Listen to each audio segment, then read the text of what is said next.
Dr. Sikowski here. I'm here with my senior teaching assistant, Rennie, to introduce this week's module, the management of working capital. Rennie's going to head off and grade some assignments, but I'm going to continue talking with you. Bye, Rennie. You may be asking yourself, what exactly is working capital? Working capital formally is just current assets. Informally, you can think of it as all of the ingredients that are used in creating and delivering the goods and services you provide. The key ingredient is that these items are actually used up in the process, as opposed to fixed assets that are used over and over again that you're holding.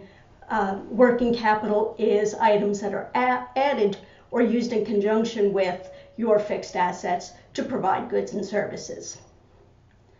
In the health sector, ingredients you're using include the time and skill of employees and the supplies they use, such as paper, gauze, sutures, and alcohol, and drugs for procedures and treatment, in addition to things like chemicals to process tests, etc.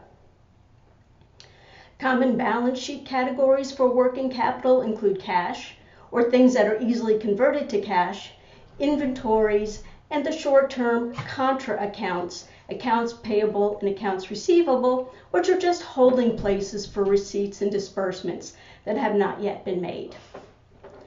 Management of working capital is a critical managerial function.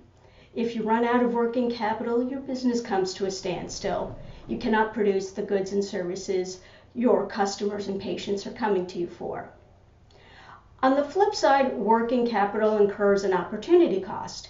If you hold too much working capital, you may be incurring costs unnecessarily or foregoing investment opportunities that could be produced and produce a return to your organization. Thus, working capital management is a balancing act.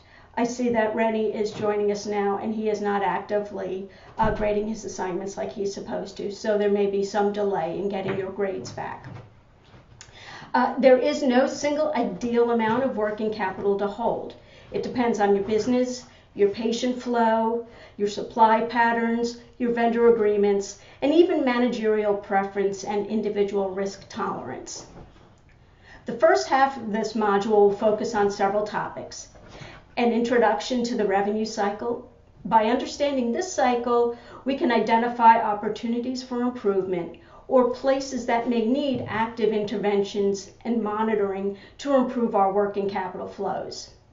Then we're going to move into the role of cash and the importance of cash budgeting, tools for receivable management, and tools for payable management.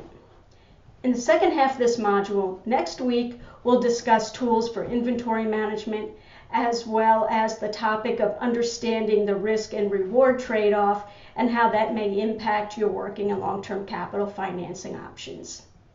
I look forward to working with you this week.